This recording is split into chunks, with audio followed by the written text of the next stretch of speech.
दोस्तों, उत्तर वैदिक काल में मानव लोहे का प्रयोग करने की शुरुआत कर देता है और इस लोहे के प्रयोग ने आर्यों के न केवल राजनीतिक व्यवस्था को मजबूत करता है बल्कि आर्थिक, धार्मिक, सामाजिक सभी संरचनाओं में व्यापक रूप से परिवर्तन कर देता है। तो आज की क्लास में हम लोग देखेंगे कि आर्यों के जीवन में लोहे के प्रयोग ने उत्तर वैदिक काल में किस तरीके से राजनीतिक संरचना में बदलाव कर दिया और उन राजनीतिक संरचना में कैसे कैसे बदलाव आए और इनसे संबंधित जो प्रश्न पूछे जाते हैं उनके बारे में भी हम लोग डिस्कशन करेंगे। तो उत्तर वैदिक कालीन आर्यों की जो राजनीतिक जीवन है उनमें सबसे पहले हम लोग बात करेंगे राजत्व का सिद्धांत। किसके बारे में पढ़ेंगे? राजत्व का सिद्धांत। और इसी में एक दूसरा टॉपिक है सामाजिक समझौते का सिद्धांत। ये सामाजिक समझौते का सिद्धांत क्या है? उसके बाद हम लोग बात करेंगे राजा का निर्वाचन कैसे होता था, यानी राजा कैसे बनाए जाते थे। और इसी में चौथे टॉपिक में बात करेंगे राजा के पदाधिकारी कौन से थे, किन पदाधिकारियों की सहायता से उत्तर वैदिक काल के राजा अपनी व्यवस्था को संचालित करते थे। और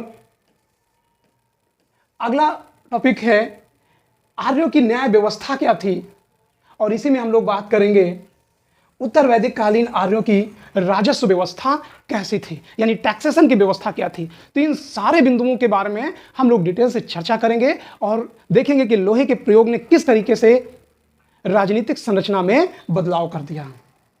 तो दोस्तों, सबसे पहले हम बात करते हैं लोहे के बारे में। आर्यों ने जब लोहे के प्रयोग की शुरुआत की तो लोहे के प्रयोग ने क्या किया, एक मजबूत धातु के रूप में मानव के समक्ष लोहा उपस्थित हुआ और इससे दो कार्य किए गए। पहला कार्य था राजनीतिक क्षेत्र में, यानी युद्ध क्षेत्र में युद्धों के लिए हथियार बनाए जाएंगे। कैसे हथियार? जैसे लोहे की तलवार, लोहे की ढाल, लोहे के भाला, ठीक है ना। तो जिन क्षेत्रों में लोहा अधिक होगा उन क्षेत्रों की जो सेनाएं होंगी वो क्या होंगी, निश्चित रूप में मजबूत होंगी। दूसरी तरफ लोहे का जो व्यापक रूप से उपयोग होगा वो किसमें, खेती के रूप में होगा। और खेती में हसिया, खुरपा, कुल्हाड़ी, गणाशा, ऐसे बहुत सारे औजार लोहे के बनाए जाएंगे। और लोहे का प्रयोग जब हल के फाल के रूप में करेंगे तो क्या होगा, गहरी जुताई होगी। अभी तक की जो धातुएं थी वो गहरी जुताई नहीं कर पाती थी, और जब गहरी जुताई होगी तो क्या होगा, उर्वरकता बढ़ जाएगी, क्योंकि नाइट्रोजन का स्थिरीकरण हो जाएगा। अब नाइट्रोजन का स्थिरीकरण क्या है ये हम अगले वीडियो में बात करेंगे। तो नाइट्रोजन का जैसे ही स्थिरीकरण होगा क्या होगा, उपजाऊपन बढ़ जाएगा, और उपजाऊपन से बढ़ जाने से क्या होगा, राजा को अनाज के लिए टैक्स मिलेगा। और जब राजा को टैक्स मिलेगा तो उस टैक्स का उपयोग राजा क्या करेगा, एक स्थायी सेना का निर्माण करेगा। क्योंकि अभी तक जो सेना थी वो भाड़े के रूप में थी, यानी जब युद्ध हुआ तो बुला लिया गया लड़ने के लिए। जैसे उदाहरण के लिए समझ लीजिएगा कि आपके पास अगर आय कम है तो आप नौकर नहीं रख सकते हैं, लेकिन आय अधिक होगी तो आप क्या करेंगे, एक नौकर रख लेंगे, और जो दैनिक कार्य करने के लिए आप क्या है, और ज्यादा तरीके से व्यवस्थित तरीके से कार्य करना शुरू कर देंगे। तो यही परिणाम हुआ। जब खाद्यान्न बढ़ा, राजा को टैक्स अधिक मिला, राजा को टैक्स अधिक मिलने से क्या हुआ, राजा ने सेना का निर्माण किया, और जब सेना का निर्माण करेगा तो वो क्षेत्र विस्तार में, यानी अपने साम्राज्य के, अपने क्षेत्र के निर्माण में योगदान देगा। तो आज की क्लास में हम लोग देखेंगे कि राजनीतिक जीवन से संबंधित, आर्यों के उत्तर वैदिक कालीन राजनीतिक जीवन से संबंधित जो प्रश्न पूछे जाते हैं उन सारे विषयों पर हम लोग चर्चा करते हैं। तो उत्तर वैदिक काल में आर्यों का प्रसार सप्त सैंधव क्षेत्र से मध्य गंगा दोआब में हुआ। यानी ऋग्वैदिक काल में आर्य अधिकांशतः कहां पर थे, सिंध और उसकी सहायक नदियों के आसपास ही बने रहे, जिसको हम लोग मैप में यहां पर इस तरीके से देख सकते हैं कि ये सप्त सैंधव क्षेत्र है। ऋग्वैदिक काल में आर्य जो है ये मूल रूप से यहीं पर थे। लेकिन जैसे जैसे समय बीतता गया आर्य कहां पर? गंगा यमुना दोआब में क्या किए? प्रवेश कर गए। ये गंगा नदी है और ये यमुना नदी है। इन क्षेत्रों में प्रवेश कर गए, यानी अब आर्यों का प्रवेश किधर? पूर्व की तरफ हो रहा है। तो इसीलिए कहा गया है कि आर्यों ने सप्त सैंधव क्षेत्र से कहां पर पहुंच गए? मध्य गंगा घाटी में, दोआब में। पश्चिमी उत्तर प्रदेश में आर्यों का सामना कुछ ऐसे लोगों से हुआ, यानी वो आर्य थे या अनार्य थे ये कह पाना मुश्किल है, लेकिन अनुमान लगाया जाता है कि ये अनार्य रहे होंगे, क्योंकि ये लोग क्या करते थे? तांबे के उपकरण उपयोग कर रहे थे। इसके साथ साथ लाल गिरवे रंग के मृदभांड यानी मिट्टी के बर्तन उपयोग करते थे। यानी यहां किसी मानव का साक्ष्य नहीं है। हम ऐसे मानव की बात कर रहे हैं कि आर्यों का सामना ऐसे मानव से हुआ या ऐसे लोगों से हुआ जो तांबे के उपकरण का उपयोग करते थे और लाल गिरवे रंग के मृदभांड यानी मिट्टी के बर्तन प्रयोग करते थे, क्योंकि खुदाई से यही दो साक्ष्य मिले हैं, क्योंकि आर्यों के ये उपकरण यानी लाल गिरवे रंग के उपकरण नहीं थे। फिर आगे देखते हैं, पूर्वी उत्तर प्रदेश में खासकर बलिया जिला के बारे में बात कहा जाता है, ये बलिया वाला क्षेत्र, और बिहार में इनका सामना किससे हुआ? तांबे के औजार और काले एवं लाल रंग के मृदभांड प्रयोग करने वाले लोगों के बीच में। अब यह कह पाना मुश्किल है कि ये लोग कौन थे? ये हड़प्पाई थे या आर्य थे, लेकिन अनुमानतः ये अनार्यों से अलग रहे होंगे, आर्यों से अलग रहे होंगे, और इसीलिए इनके युद्ध होते हैं। हड़प्पाई लोग थे या मिश्रित नस्ल के, लेकिन इन पर आर्यों ने विजय पाई।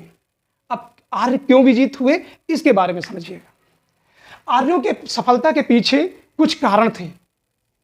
राजा लोहे के हथियार एवं अश्वचलित रथ का प्रयोग करते थे।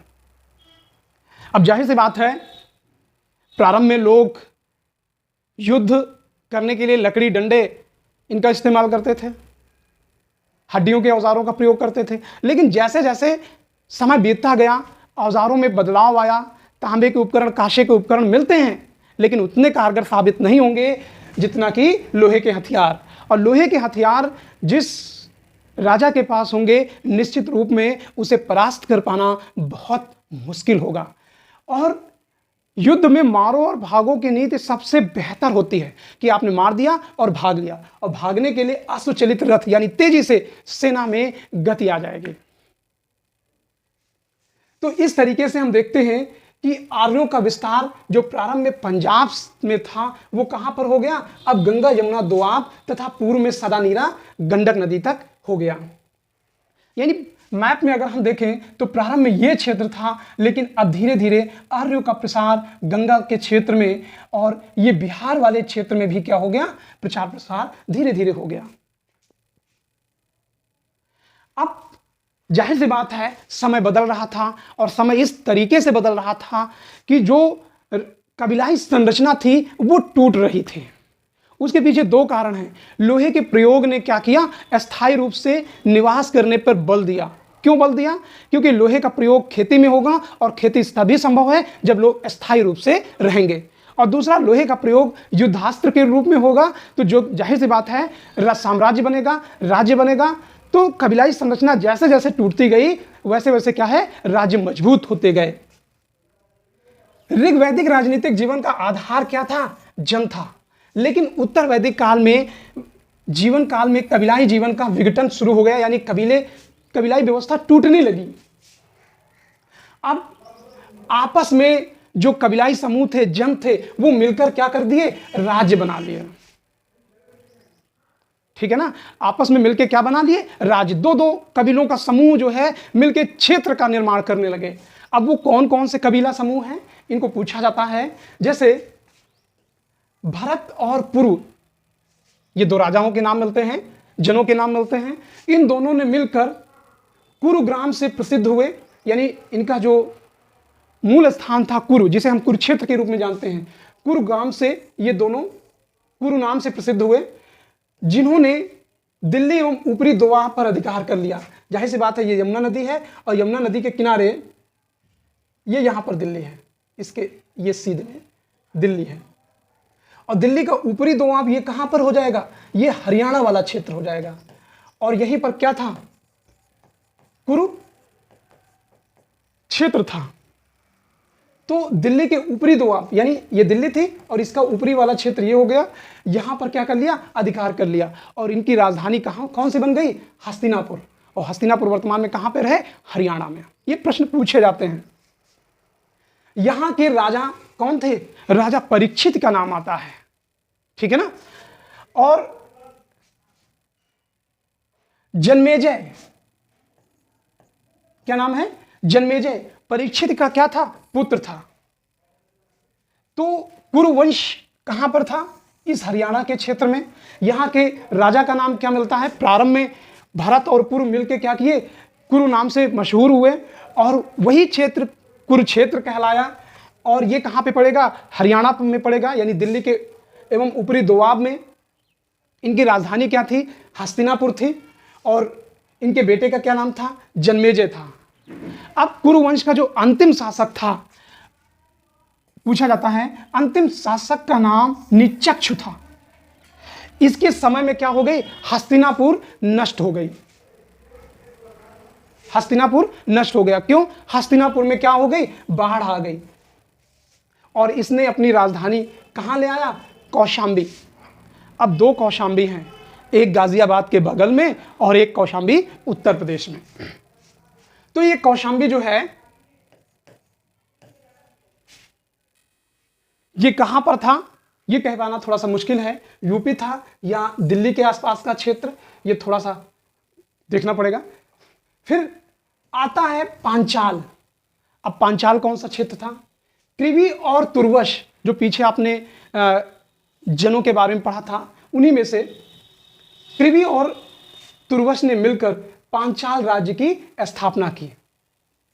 अब प्रश्न ये पूछा जाता है, पांचाल जो है कहां पर था, तो उत्तर प्रदेश के फर्रुखाबाद और बदायूं में था, यानी ये बरेली हो गया। और इसी के आसपास जो है फर्रुखाबाद और कौन सा क्षेत्र हो गया, बरेली।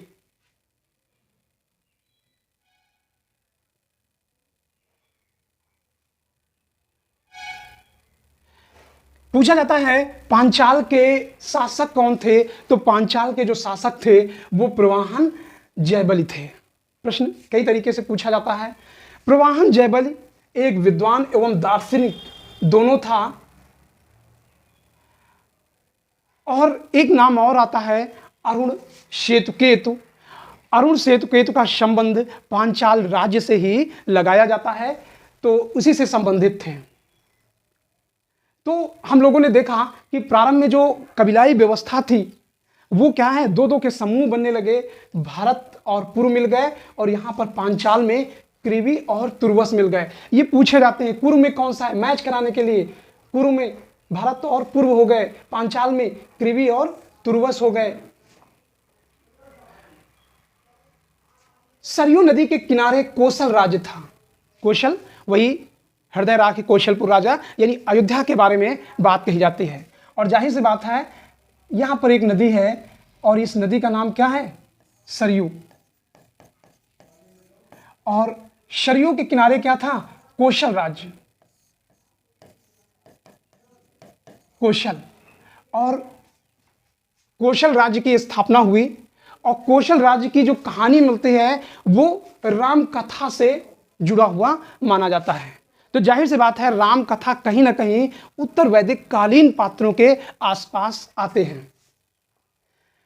वरुणा और अस्मी नदी के किनारे, गंगा में किनारे काशी राज्य की स्थापना हुई, वरुणा और अस्सी नदी, ठीक है ना।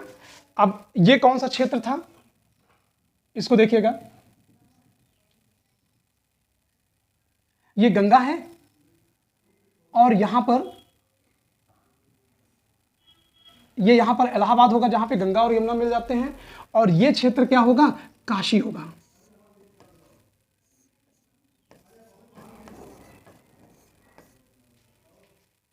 काशी।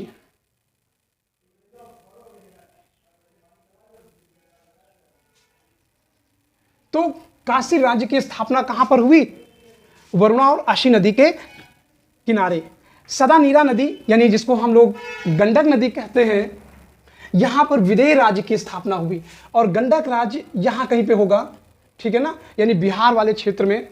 और यहाँ पर विदेह माधव अपने गुरु गौतम राहुगढ़ के साथ अग्नि के साथ इस क्षेत्र को साफ किया। इसके बारे में पहले भी डिटेल से वीडियो में हम बता चुके हैं। आगे बढ़ते हैं। फिर बात आती है अजात शत्रु। प्रश्न पूछा जाता है अजात शत्रु कहाँ का शासक था?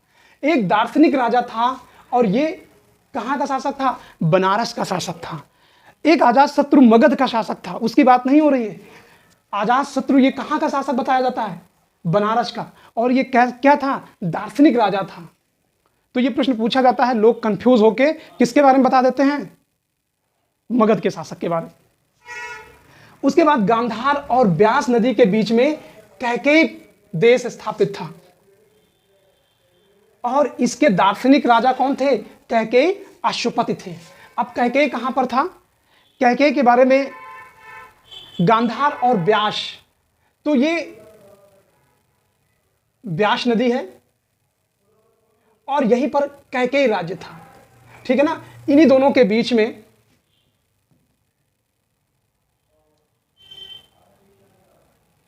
यानी ब्यास और कैकेयी राज्य के बीच में किसकी? कैकेयी राज्य की स्थापना हुई और यहाँ के राजा कौन थे? कैकेयी अश्वपति। तो इन क्षेत्र और राजाओं के नाम आपस में मैच कराने के लिए पूछा जाता है। जैसे एग्जांपल के लिए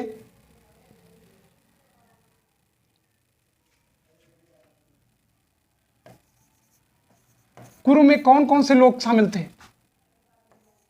तो भरत और पुरु, ये दो लोग शामिल थे। और दूसरा पूछा जाता है पांचाल में कौन शामिल थे? पांचाल में शामिल थे कृवि और तुर्वश। कृवि और तुर्वश। और यहां के शासक कौन थे? पांचाल के प्रवाहन जयबली। तो ये सब आपस में क्या है? मैच कराने के लिए पूछ लिया जाता है। फिर पूछ लिया जाता है अश्वपति कहां के थे? तो अश्वपति कैकेयी राज्य से संबंधित थे। उसके बाद हम बात करते हैं मध्य पंजाब के सियालकोट के आसपास का क्षेत्र भद्रदेश था। तो ये पंजाब है और यहीं पर सियालकोट है और यही क्षेत्र क्या कहलाता है? भद्रदेश। क्या कहलाता है? भद्रदेश। तो ये मैच कराने के लिए पूछा जाता है कि भद्रदेश कहां पर था? तो सियालकोट का संबंध किससे है? सियालकोट का संबंध भद्रदेश से है। फिर जयपुर, अलवर और भरतपुर ये कहां पर मिलेंगे? ये दिल्ली है और दिल्ली के बगल में अलवर, थोड़ी दूर पे भरतपुर है और जयपुर। और ये क्षेत्र क्या कहलाता था? ये क्षेत्र कहलाता था मत्स्य राज्य। मत्स्य राज्य। तो पूछा जाता है कि मत्स्य राज्य कहां पर था? तो मत्स्य राज्य राजस्थान वाले क्षेत्र में था। मध्य देश में कुशीनगर की स्थापना हुई और जाहिर सी बात है कुशीनगर कहां है? कुशीनगर उत्तर प्रदेश के तराई क्षेत्रों में यानी नेपाल के तराई क्षेत्रों में। तो यहां पर क्या था? कुशीनगर। उसके बाद आगे देखते हैं गंगा और यमुना दोआब, उसके आसपास के क्षेत्र ब्रह्मर्षि देश स्थापित हुआ। अब प्रश्न पूछा जाता है ब्रह्मर्षि किस क्षेत्र को कहते हैं? तो गंगा और यमुना के दोआब को क्या कहा जाता है? ब्रह्मर्षि क्षेत्र कहा जाता है। तो यह प्रश्न पूछा जाता है कि देखिए दो क्षेत्र हैं, पहला है ब्रह्मर्षि और दूसरा है ब्रह्मवर्त क्षेत्र।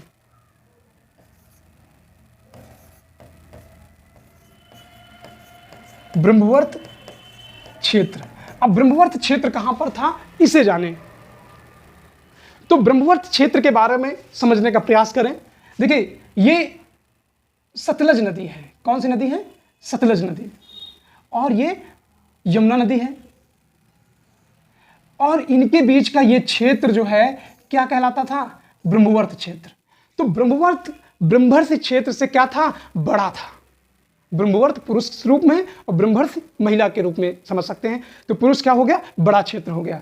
ब्रह्मवर्त क्षेत्र के बारे में एक नाम और आता है कि ये सरस्वती नदी है यहाँ पर और ये दुष्दती है, इसके बीच के क्षेत्र को भी ब्रह्मवर्त क्षेत्र कहा गया है। यानी इस क्षेत्र को भी क्या कहा गया है? ब्रह्मवर्त। तो ब्रह्मवर्त क्षेत्र इसी में भी आ जाएगा। तो ब्रह्मवर्त और ब्रह्मवर्त क्षेत्र के बारे में समझ में आ गया होगा। ये नीचे लिखा भी हुआ है, सतलज और यमुना के बीच का मध्य भाग क्या है? ब्रह्मवर्त क्षेत्र कहलाता है। दक्षिण में आर्य सभ्यता के बिहार के पुलिंद, सबर, ये सबर कौन सा क्षेत्र है? मध्य और प्रांत उड़ीसा वाले क्षेत्र में। और वत्स, ये वृत्य, ये मगध वाला क्षेत्र है। तो इन क्षेत्रों में क्या हुआ? प्रसार हुआ। और यहां पर कौन निवास करता था? निषाद निवास करते थे। कहां पर? इन क्षेत्रों में। आज भी इनकी संख्या यहां पर बहुत अधिक है। आर्य जैसे जैसे पूर्व की ओर बढ़ते गए वैसे वैसे पश्चिम का क्षेत्र भूलते गए। तो आए तो थे ये मध्य एशिया से, ठीक है ना। तो मध्य एशिया के बारे में बहुत ज्यादा जानकारी नहीं मिल पाती है, केवल शुरुआत के साक्ष्यों के आधार पर हमें मिलती है। अब हम लोग बात करते हैं इसके राजत्व सिद्धांत के बारे में। यानी ऋग्वैदिक आर्य राज्य की जब स्थापना किए तो इसके पीछे संकल्पना क्या थे? क्या वो एक दैवी प्रकृति के माना गया है या कैसी व्यवस्था थी? तो ऋग्वैदिक आर्यों का जो कबीलाई ढांचा था वो क्या है? टूट गया। अब जन के बदले क्या है? जनपदों की स्थापना हो गई। किसकी? जनपदों की। यानी कबीलाई संरचना टूटी और जन से क्या हो गए? जनपद हो गए।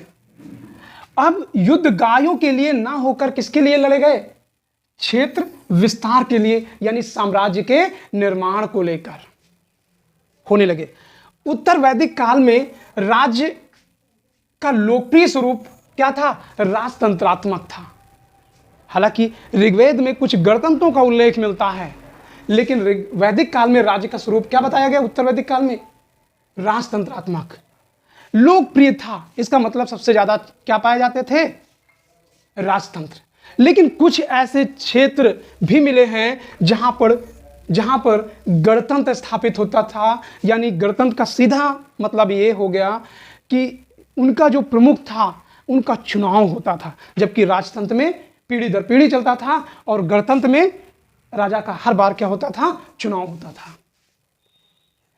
ऐतरेय ब्राह्मण में कई प्रकार के राज्यों का और उनकी शासन प्रणाली का उल्लेख मिलता है, ठीक है ना। शासन प्रणाली के बारे में पहली बार अगर कोई जानकारी मिलती है तो वो कहां से मिलती है? ऐतरेय ब्राह्मण में, कि राजा कैसे होते थे और उनकी शासन प्रणाली कैसे चलते थे। और 10 प्रकार की शासन प्रणाली प्राय ऐतरेय ब्राह्मण में मिलती है, ठीक है। तो अगला टॉपिक देखते हैं इसी का। तो वो 10 प्रणाली में 4 प्रमुख रूप से थे, 6 प्रमुख रूप से थे। तो पहला है भोजराज। ये दक्षिण में स्थित थे और यहां का शासक क्या कहलाता था? भोज कहलाता था, ठीक है ना। यानी देखिएगा, पूरे भारत को कई भागों में डिवाइड कर दिया गया। एक मध्य भारत हो गया, एक पूर्व हो गया, दूसरा पश्चिम हो गया, चौथा दक्षिण हो गया और एक हो गया उत्तर। यानी पूरे राज्य को 5 भागों में क्या किया? पूरे देश को विभाजित कर दिया। अब भोज जो दक्षिण का शासक होगा वो क्या कहलाएगा? भोज कहलाएगा, ठीक है ना। और यहां के राज्य को क्या कहलाया जाएगा? भोज राज्य। यानी दक्षिण के शासक को क्या कहा जाएगा? भोज राज्य, भोज राज्य। और यहां के शासक को, ये तो क्षेत्र कहलाएगा, ये क्षेत्र है और ये राजा है, यानी राजा को क्या कहलाया जाएगा? भोज कहलाएगा। उसके बाद हम बात करते हैं स्वराज्य के बारे में। किसके बारे में? स्वराज्य के बारे में। ऐसा राज्य पश्चिम में स्थित था, यानी स्वराज्य कहां पर था? इस क्षेत्र में। और यहां के शासक को क्या कहा जाता था? स्वराट कहा जाता था। स्वराट कहा जाता था। यानी पश्चिम के शासक को क्या कहा जाता था? स्वराट कहा जाता था।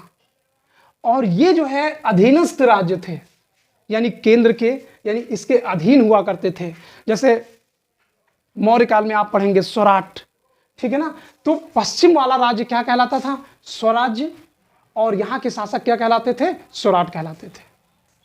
तीसरा है महाराज्य। ये मध्य देश में स्थित था। मध्य देश का मतलब ये क्षेत्र, यानी मध्य देश के राजा को क्या कहा जाता था? महाराज्य। और ये ये क्षेत्र महाराज्य कहलाता था। ये क्षेत्र का नाम है महाराज्य। और यहां के राजा का नाम क्या था? राजा। यहां के शासक को राजा ही कहा जाता था। और राज्य की श्रेणियों में कौन कौन से आएंगे? जैसे कुरु, पांचाल और विदेह इसी क्षेत्र में आ जाते हैं। कुरु, पांचाल, विदेह। उसके बाद पूर्व के शासक को सम्राट कहा जाता था। और यानी पूर्व का, ये पाटलिपुत्र वगैरह हो गया। तो इस क्षेत्र को क्या कहा जाता था? साम्राज्य। जैसे मौर्य साम्राज्य, मगध साम्राज्य। तो पूर्व के क्षेत्र को क्या कहा जाता था? साम्राज्य कहा जाता था। तो ये कहां पर स्थित था? पूर्व में। यहां के शासक को सम्राट कहा जाता है, इसीलिए पाटलिपुत्र के सम्राट मौर्य सम्राट। तो पूर्व के शासकों को क्या कहा जाता था? सम्राट कहा जाता था। और इस क्षेत्र में कलिंग, अंग, मगध ये राज्य थे। और अंतिम है वैराज्य। और वैराज्य कहां के शासक को कहा वैराज्य कहां पर स्थित था? उत्तर भारत में, यानी जम्मू कश्मीर, उत्तर हरियाणा वगैरह में। और इस उत्तर में स्थित यहां के शासक को क्या कहा जाता था? विराट। ठीक है ना। यहां के शासक को क्या कहा जाता था? विराट कहा जाता था। और विराट का जो क्षेत्र होता था वो गणतंत्र राज्य था।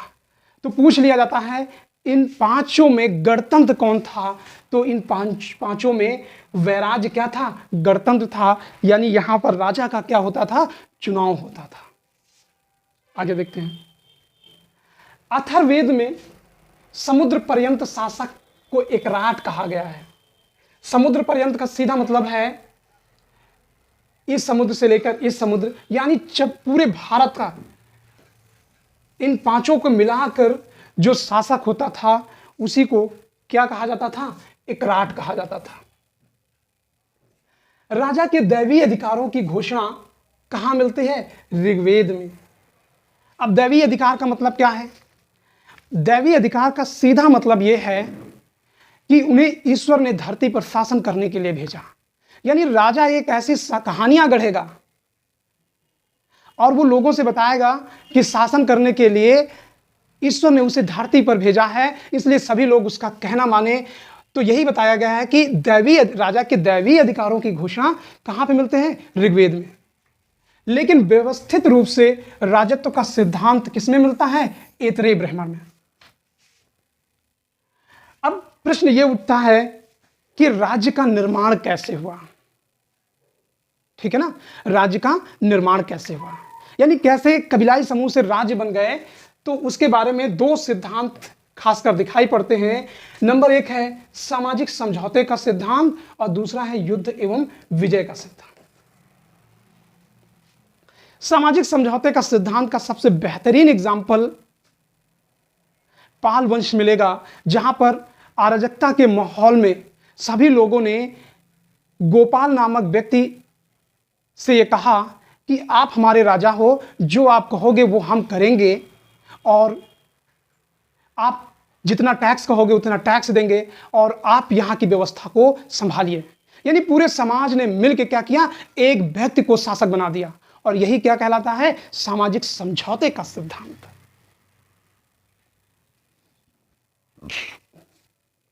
तो यह कहा जाता है प्रारंभ में राज्यों का निर्माण जो है या तो सामाजिक समझौते के सिद्धांत के अनुसार बने हैं या युद्ध एवं विजय की नीति के आधार पर।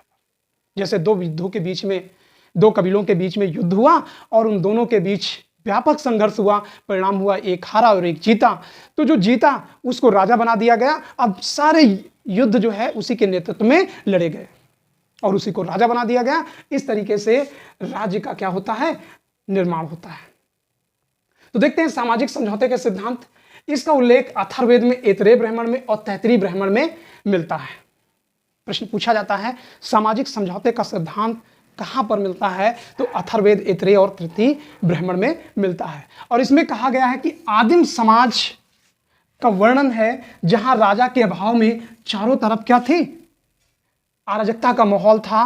और उदाहरण के लिए पाल वंश के शासक गोपाल, मैंने एग्जाम्पल बता दिया है, तो चारों तरफ उत्पीड़न, अशांति का बोलबाला था, अर्थात मत्स्य न्याय था।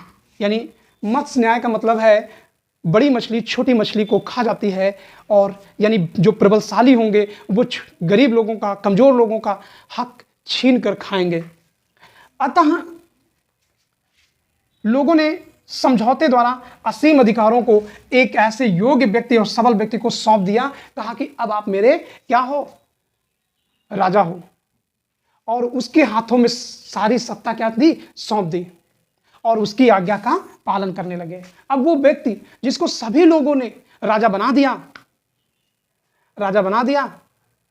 अब सभी लोग उसका कहना मान रहे हैं। और कहा कि इसी तरीके से राज्य का उद्भव हुआ।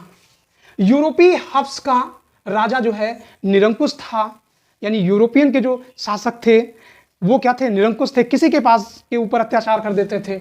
लेकिन वैदिक राजा क्या था, धर्म के अनुसार कार्य करता था। और इसी पर है युद्ध एवं विजय द्वारा राज्य का निर्माण।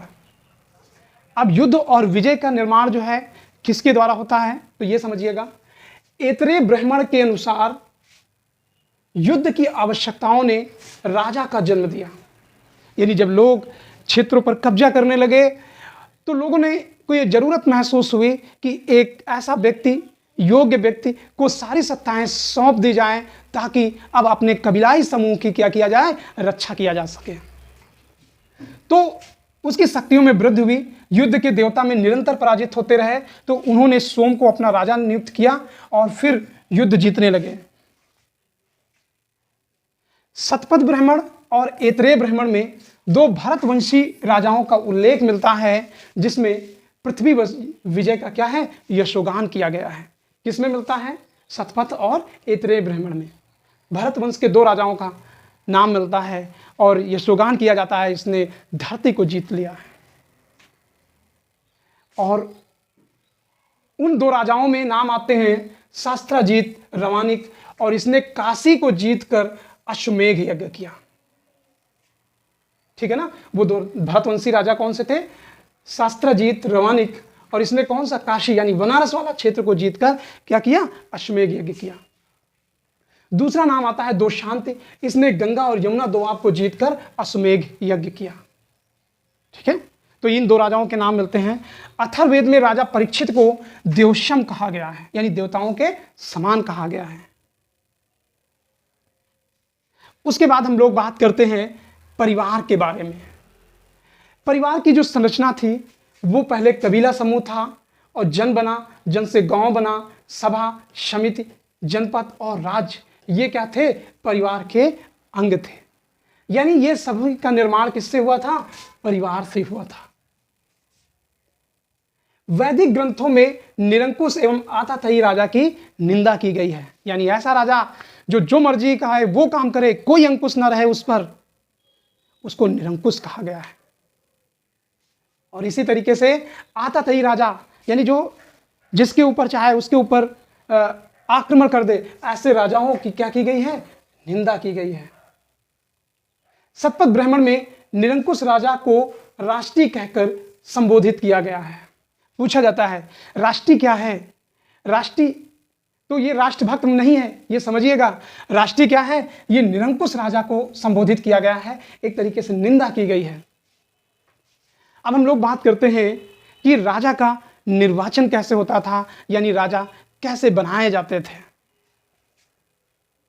तो राजा राजपद वंशागत था, यानी राजा के बाद उसका बेटा गद्दी पर बैठता था तो वंशागत था, और फिर उसका बेटा गद्दी पर बैठता था तो यही परंपरा क्या कहलाती है? वंशागत। लेकिन शतपथ ब्राह्मण में एवं अथर्ववेद के 6वें अध्याय में राजा के निर्वाचन का वर्णन मिलता है। ये एक बड़ी भारी बात है कि जहां दुनिया में आतंक का माहौल था, यहां पर हिंदुस्तान में राजा के निर्वाचन की बात कही जा रही है, और उसके लिए उल्लेख किसमें मिलता है? शतपथ ब्राह्मण एवं अथर्ववेद में। और कहां पे? 6वें अध्याय में। और राजा का निर्वाचन किसके द्वारा किया जाता था? विष के द्वारा। पूछा जाता है राजा का निर्वाचन कौन करता था? तो राजा का निर्वाचन विष करते थे। पंचविश ब्राह्मण में राज्य संस्कार का उल्लेख मिलता है। राज्य संस्कार क्या है? राज्य संस्कार में पदच्युत राजा को फिर से गद्दी पर प्रदान कर दी जाती है। तो राज्य संस्कार किस लिए किया जाता था? कि राजा जब किसी कारण उसे हटा दिया गया तो उसको पुनः गद्दी प्रदान करने के लिए राज्य संस्कार किए जाते थे। उसके बाद हम बात करते हैं राज्याभिषेक के बारे में। यानी जब राजा को गद्दी पर बैठाया जाता था उसी को क्या कहा जाता था? राज्याभिषेक। और उस समय क्या होता था? राजसूय यज्ञ। ठीक है ना? और राज्याभिषेक को किस नाम से जाना जाता है? राजसूय यज्ञ के नाम से भी जाना जाता है। सर्वप्रथम इसका उल्लेख कहां पे मिलता है? ऐतरेय ब्राह्मण में। पूछा जाता है राजसूय यज्ञ का उल्लेख पहली बार कहां पे मिला है? ऐतरेय ब्राह्मण में मिला है। इसकी जो विस्तृत जानकारी है बाद में शतपथ ब्राह्मण में मिलती है। इसमें इस यज्ञ में इंद्र और वरुण का क्या है? राज्याभिषेक किया जाता है। तो प्रश्न पूछा जाता है राजसूय यज्ञ में किन देवताओं का अभिषेक किया जाता है? तो इंद्र और वरुण का क्या किया जाता है? राज्याभिषेक किया जाता है। राज्याभिषेक के बाद राजा का पहला कर्तव्य था रत्नियों को सम्मान करना। ठीक है ना? कि यानी जो दरबार में होते थे उनको सम्मानित किया जाए। तो जो राजा के प्रमुख सलाहकारों में से थे, ठीक है ना, जो राजा जिनके बीच में घिरा रहता था उन्हीं को रत्नी कहा गया, और उनका पहला कार्य क्या था? सम्मान करना था, और इसे रत्न हविरिष्ट के नाम से जाना जाता है। राजा क्या करता था? रत्नियों के घर जाता था। यानी जितने दरबारी प्रमुख हुआ करते थे राजा के साथ साथ उनके घर जाता था और उनको सम्मान करता था। लेकिन राजा 3 रत्नियों के यहां नहीं जाता था। अब पूछा जाता है राजा किन रत्नियों के घर नहीं जाता था? तो छत्ता या प्रतिहारी के घर नहीं जाता था। दूसरा है अक्षवाय, यानी द्युत क्रीड़ा या जुए का अधिकारी होता था, उसके घर भी नहीं जाता था। और तीसरा था गोविकर्तन, यानी पशुओं को चराने वाले के घर भी नहीं जाता था। ऐसा क्यों है? क्योंकि अब पशुओं को भूमिका क्या हो गई? कम हो गई। अब साम्राज्यवाद का दौर धीरे धीरे बढ़ रहा है। इन तीनों को राजप्रसाद में ही बुलाकर क्या किया जाता था? सम्मानित किया जाता था। राजा सर्वप्रथम जिसके घर जाता था उसी को क्या किया जाता था? सबसे सम्मानित माना जाता था और श्रेष्ठ माना जाता था। ब्राह्मण ग्रंथों कहते हैं कि राजा सबसे पहले किसके यहां जाता था? सेनानी के यहां। ब्राह्मण ग्रंथ क्या बताते हैं? राजा सबसे पहले किसके यहां जाता था? सेनानी के यहां।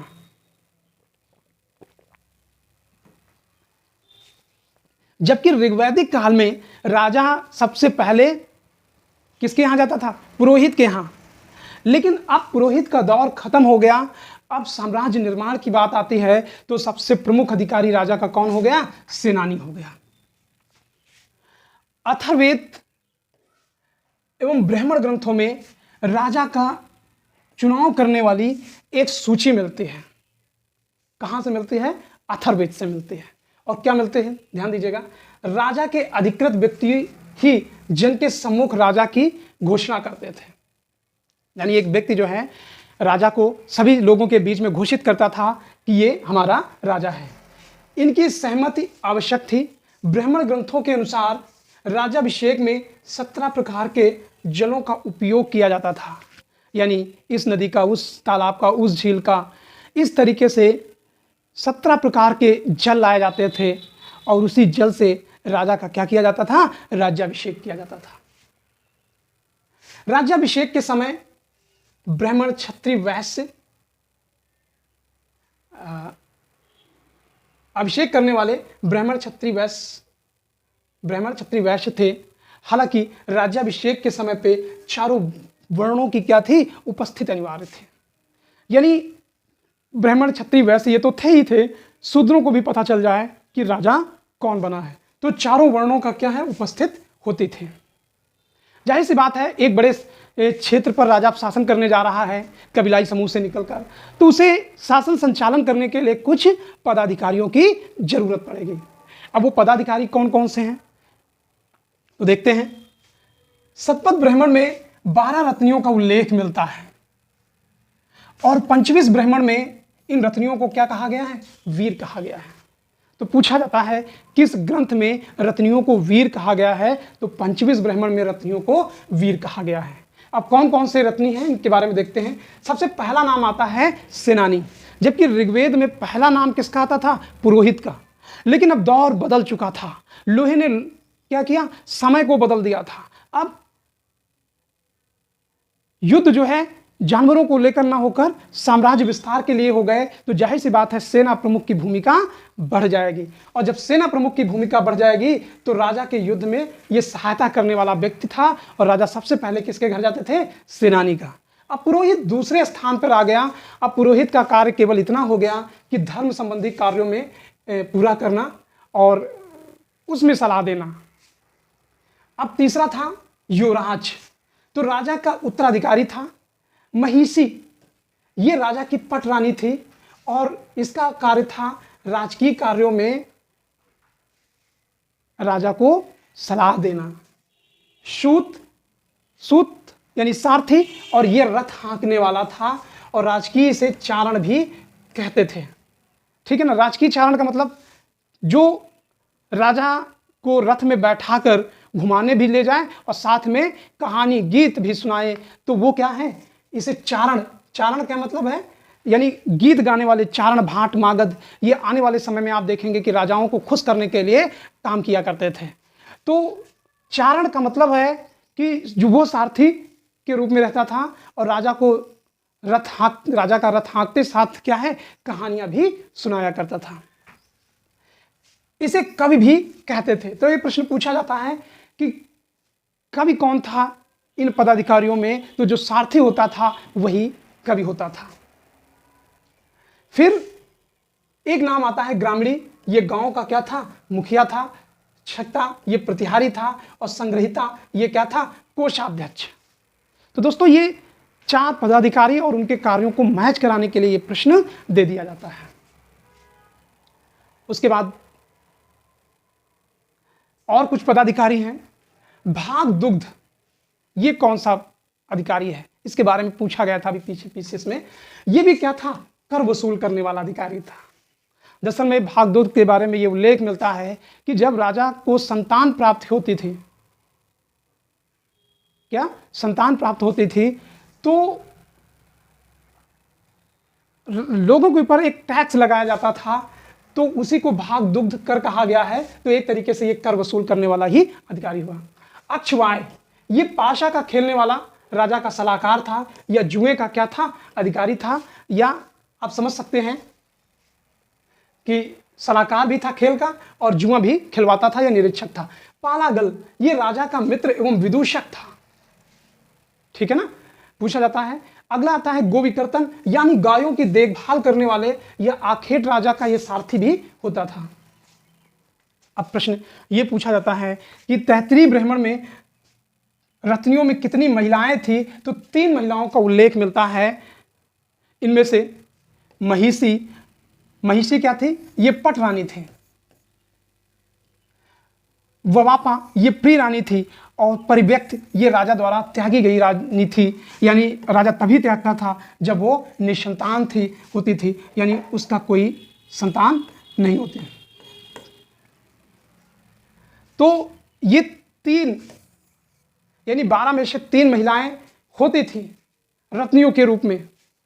फिर आगे हम लोग देखते हैं शतपथ ब्राह्मण में स्थापित नामक स्थानीय अधिकारी का उल्लेख मिलता है। और स्थापित क्या करता था, यह शासन एवं प्रशासन की व्यवस्था की देखभाल करता था। तो प्रश्न पूछा जाता था स्थानीय यानी लोकल गवर्नेंस की देखभाल कौन करता था, तो वो कौन करता था, स्थापित करता था। उसके बाद हम लोग देखते हैं स्थापित का नाम चाक्र भी मिलता है। फिर उसके बाद हम लोग देखते हैं परिषदें, यानी कुछ संस्थाएं थी उत्तर वैदिक काल में। तो अथर्ववेद में सभा और समिति दो, तो यहां पर हम देखते हैं उत्तर वैदिक काल में कुछ परिषदें थी। अथर्ववेद में सभा और समिति, ये दो संस्थाएं थी और इन दोनों संस्थाओं को प्रजापति की दो पुत्रियां कहा गया है। तो ये प्रश्न कई बार पूछा गया है कि सभा और समिति को किसकी पुत्रियां कहा गया है, प्रजापति की पुत्रियां कहा गया है। उत्तर वैदिक काल में नियमित सेना का उल्लेख नहीं मिलता है, लेकिन धीरे धीरे व्यवस्था क्या है, मजबूत होती जा रही थी। अब पहले बात करते हैं सभा की।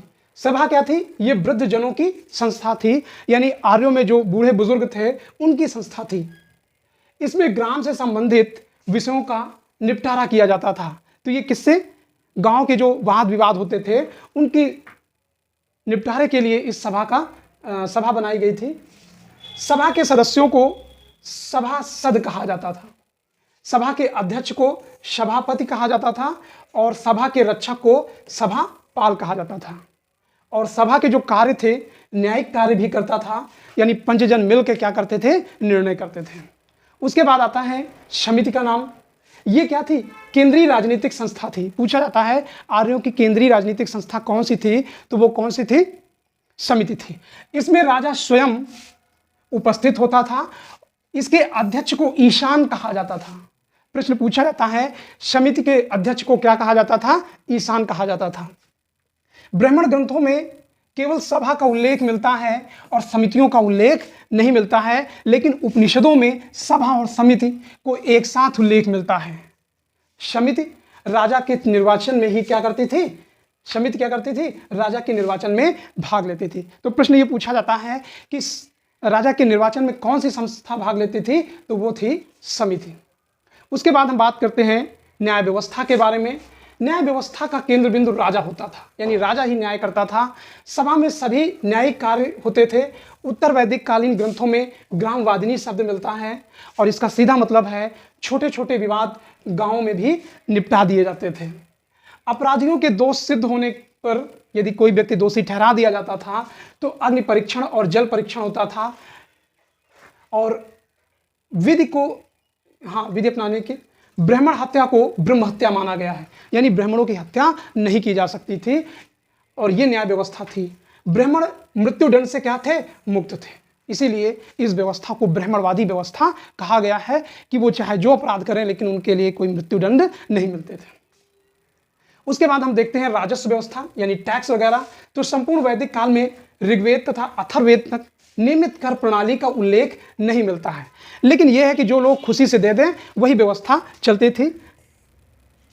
तो नियमित कर प्रणाली की शुरुआत की जानकारी इसमें मिलती है। संग्रहिता, भागदुग्ध, ये अधिकारियों का उल्लेख मिलता है। और बलि, भाग या बलि प्रमुख कर था। तो पूछा जाता है बलि क्या है, बलि एक तरीके से टैक्स है या इसी को भाग कहते थे। ये एक तरीके का कर था और आय का कितना, 1/16वां भाग लिया जाता था। शुल्क केवल व्यापारियों से लिया जाता था। दोस्तों ये टॉपिक कंप्लीट होता है। Thank you.